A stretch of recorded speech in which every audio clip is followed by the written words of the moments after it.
Hi everyone, I am Rebecca from ChemKnits, and welcome to a mega rainbow-licious time lapse that is a continuation of the June 2020 ChemKnits Dialong livestream, where we were inspired by this particular rainbow photograph. And I had already played with rainbows in two different colorways. On the right, we have the neon rainbow, where I used a lot of Dharma fluorescent colors: purple pop, radioactive, fluorescent lemon, fluorescent safety orange, fluorescent fuchsia, and then I also used frozen. There's not really a fluorescent blue color, but that blue does feel neon to me, so that's why I like it with that family.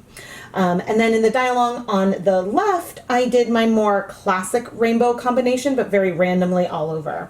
I used cherry bomb, saffron spice, brilliant yellow, emerald green, sapphire blue, and electric violet. And with the neons, there was very little pink left behind, and with the more classic rainbow, there was basically no color left in the pan, but I did decide to, for the things in this time lapse, I'm gonna add new water.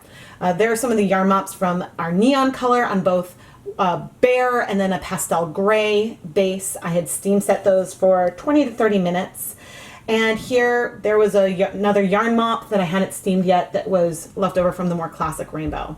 So I'm now going to make another yarn mop on this pale gray, which started with 2 tablespoons of a 2% stock of silver gray on 300 grams of yarn. So only 0.2 grams of dye per 100 grams. And in the new pan, I have 4 cups of water and 2 tablespoons of vinegar. And we're going to create sort of a heavy, splotchy, speckled colorway with the colors I called the classic rainbow below. And since I am dealing with acid dye powder, I'm going to be wearing a respirator mask and safety goggles. Now, acid dyes like this work on protein-based yarns, wool, alpaca, silk, things like that. And you do need heat and acid to set the color. But the way that you apply the dye can really switch things up and vary things a lot. And so I thought it would be fun for the Dialong to just pick a bunch of different rainbow palettes and then dye multiple different types of rainbow colorways. So you can see that even within a rainbow, there's a lot of variety in the type of yarn you can create. So on this speckled colorway, I'm going sort of section by section, adding the colors, but this is, I don't like the word sloppy, but it's almost a sloppy repeating rainbow because like there's going to be some red that goes into the yellow section, some orange, or some of that green might go into the purple, just because of in the center where that overlap exists.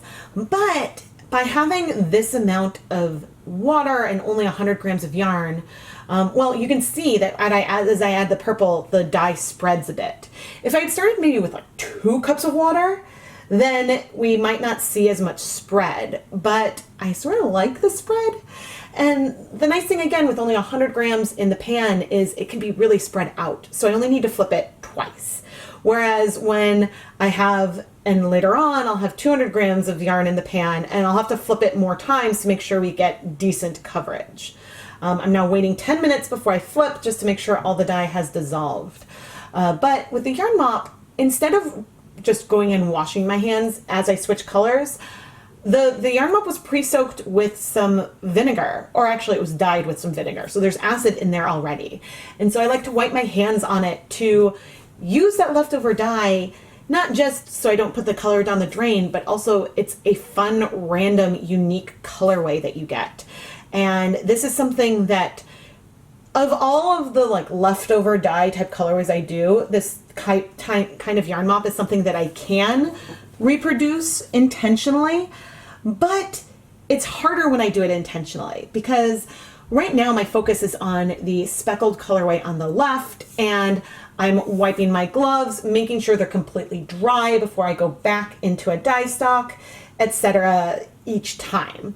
And so, but if my attention was completely on the mop, I don't know, there's something nice about just not paying attention to how evenly the colors are distributed around the skein, just making sure you get some color all over when your attention and focus is more elsewhere. And so something about that is super, super liberating. But I love dyeing rainbows, and I think, I don't know, something about the pale gray base, especially with the neons, are awesome. And I'm not sure if I'm going to show all of the yarn at the end of this video, because this isn't the official dye-along recap, I'll certainly show all the yarn that I dyed in this video at the end and maybe give like a brief peek, but I'm still figuring that out, because certainly all the yarn from this video and the dye-along live stream I will feature in that recap when I feature some of the yarn you created. So if you want to be featured in a dye-along recap, post the yarn inspired by the same inspiration photo that you've dyed on Instagram with the hashtag ChemKnitsDyeAlong, or on the reply with a photo comment on the Facebook picture of the inspiration photo on the public ChemKnits page. And you can see there's a tiny bit of orange left. And so I took a dry skein of Stroll. Oh, I guess I didn't say, but I took a dry skein of Stroll and I'm effectively dip dyeing it in here to absorb that leftover color so I can reuse the same dye bath to dye some more yarn. But the yarn is all 75% superwash merino, 25% nylon today. It's Stroll from Knit Picks. If you'd like to learn more, I will have an affiliate link in the video description. But I did let that mop, that dip dyed mop, sit in the pan for, at least 15 minutes after it absorbed the color. And now we're adding 200 more grams to the same pan. I forget if I'm about, yes, I guess I did add some more liquid. I think I added another 4 cups, maybe? I'm not sure exactly, but I did add more. And now we're gonna go on to, I guess, our more muted rainbow. So we had the neon rainbow, the classic rainbow, and then I pulled a collection of, I think, only 5 colors that are more deeper, more jewel, to do a different, I guess, type of rainbow. So this time I pulled Tangelo, which is a very reddish red, or orangish red, golden poppy, berry crush, forest green, and dark navy. So this one is not like as classic. These colors are deeper. But again, I thought it would be fun to just show another version of our rainbow. And one thing that has been asked about is about using the primary colors to create rainbows instead of using a bunch of already pre-mixed secondary or tertiary colors. And that is absolutely possible. And I think that in the techniques I did in the live stream, where I did just, rather than going for more speckles, I went for more heavy, like with the fluorescent rainbow. I think you could do something like that without having, say, the orange and the green in there and letting colors overlap. I haven't done this specifically with low immersion. I have dyed some speckled colorways using just yellow, red, and blue all over, and you do see some mix of those colors, but I haven't tried to mix them while using the dry powders. And that is something that I definitely would like to explore for Dye Pot Weekly probably going on. But there are so many ways you can make a rainbow. I find that it's a little bit easier, I think, to do, I guess my preference would be to do like a cyan, a magenta, and yellow versus red, yellow, and blue, just because of the way that I feel like that the cyan and magenta sort of balance with a yellow a little bit better for getting secondary colors. Whenever I want to mix a purple, I usually go for pink instead of for red, just because red can really easily overpower blue. But that has been my a bit preference. But maybe I should do that both ways at some point. So this colorway is very similar to the previous one, except we've got 200 grams, and then obviously it's different dye colors. But this repeating colorway would go like pink, blue, green, yellow, red, yellow, green, blue, and then back to the pink. And so it'd be repeating that way more than the other one would have a longer repeat, because I added the colors around the whole skein, if that makes sense. But this time I think I did it with just 3 flips. And on this flip, rather than flipping it over, I'm sort of opening the skeins inside. And that's because when you're doing a technique when the colors strike really quickly to the yarn, if there's yarn that's like hidden beneath the surface or a couple layers beneath the surface, it's not going to get sharp speckles. And so that's just harder to do. And one other thing to mention, of all the colors I played with from the live stream and now, I only did a yarn mop this time with the gray base. I debated on doing both gray and a white at the same time, but I ended up not doing that for this rainbow. But I'm really happy with how the pastel gray hasn't seemed to overpower any of the other colors that we're playing with today, and how like those are also shining through. And I'd love to try other pastel bases with this kind of rainbow technique. But again, make sure your fingers are really dry before going back into the dye container. Otherwise, the dye is just going to stick to your finger, to your gloved fingertips, and you don't want to introduce moisture into that dye container, because if you do, then it will be much harder to use. And I just added more liquid to make sure everything is dissolved and everything can bind.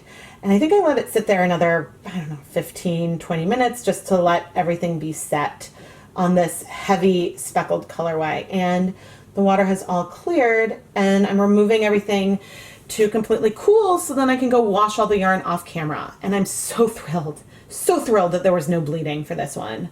Yeah, but in a moment I'll come back and show the finished dry yarn.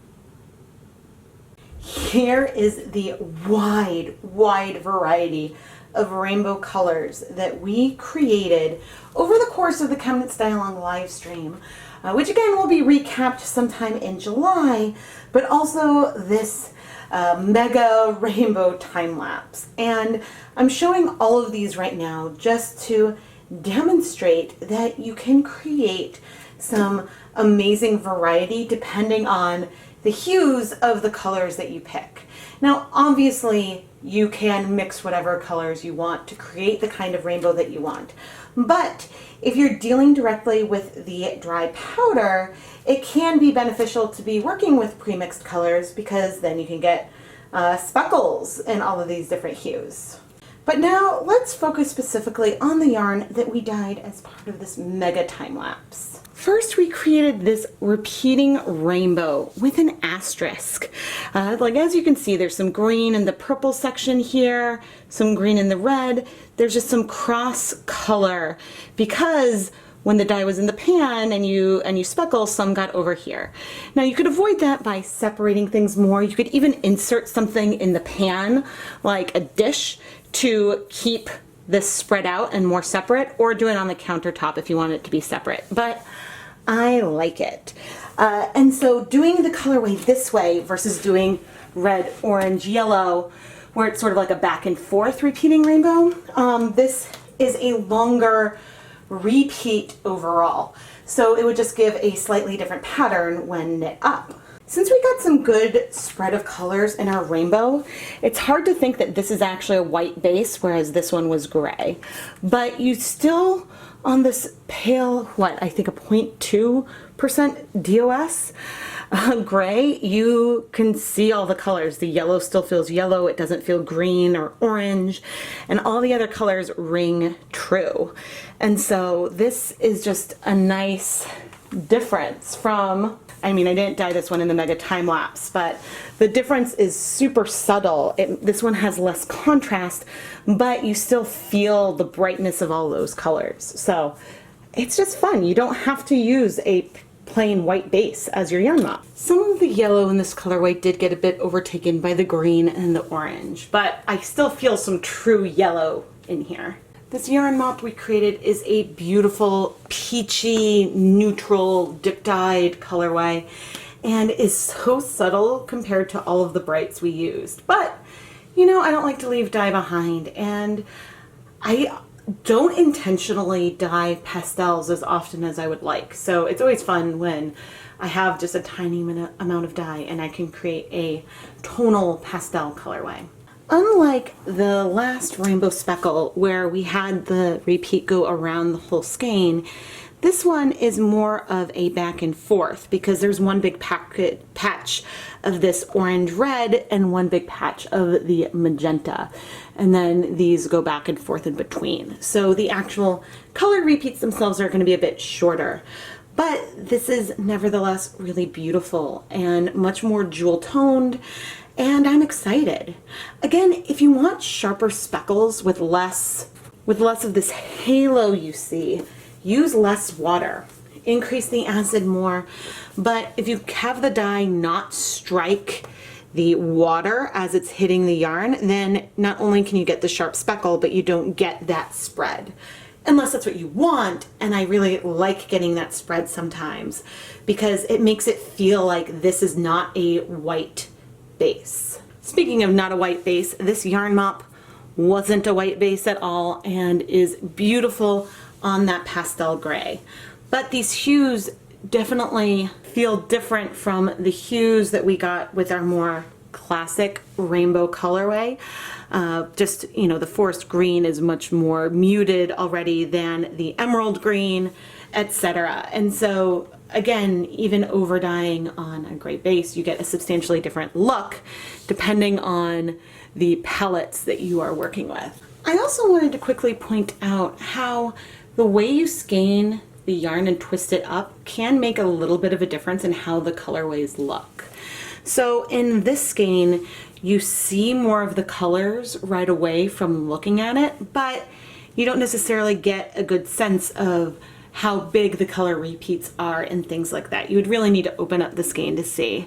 And this one, I think that you might be able to tell more looking how, if you're moving it around, how that color repeat happens. But if you're just photographing it, on this one, you know, on this angle, it seems like there's very little blue or, you know, very little green.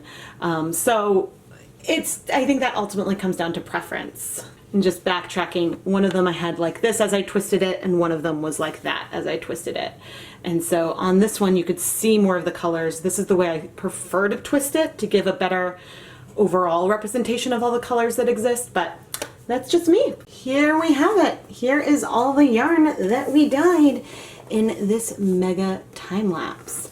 Obviously, you can tell the difference between, I guess, the classic rainbow and our muted rainbow here side by side. And similarly, you can tell the difference between the colorways of the yarn mops on the pale gray base.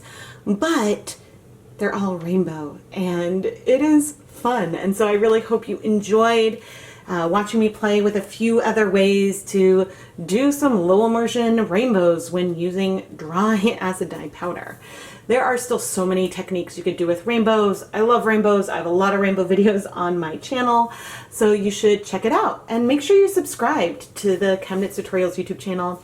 Give this video a like and leave a comment below about your favorite way to dye, knit, or crochet with rainbows. Once again, stay tuned for sometime in mid-July, the official recap of the June 2020 ChemKnits Dye-Along live stream, where we will take a closer look at those neon rainbows and the other colorway I created with these classic colors. But I couldn't wait until then to play with more rainbows, so I really hope that you enjoyed this video. I am Rebecca from ChemKnits, and thank you so much for watching.